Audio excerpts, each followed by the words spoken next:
Hello, everyone. Today we're diving into the world of spring cleaning. Whether you love it or dread it, there's no denying the refreshing feeling of a clean and organized home.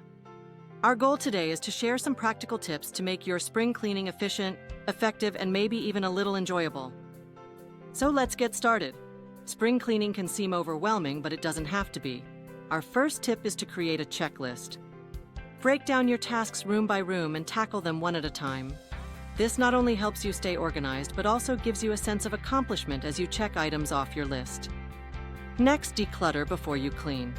It's easier to clean surfaces and spaces that aren't covered in items you no longer need or want. Donate, recycle, or throw away things that don't serve a purpose in your life anymore. Now let's talk about cleaning supplies. Opt for eco-friendly products to keep your home and the environment safe. You can even make your own cleaning solutions with ingredients like vinegar, baking soda, and lemon. Don't forget about those often overlooked areas. Baseboards, tops of cabinets, and behind appliances are places where dust and grime accumulate over time. A detailed clean now can save you time in the long run. Lastly, involve the whole family. Assign tasks based on age and ability.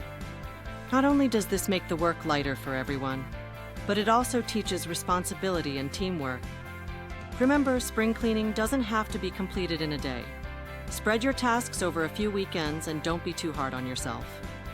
The goal is to freshen up your space and welcome the new season with open arms. And there you have it, our top tips for tackling your spring cleaning.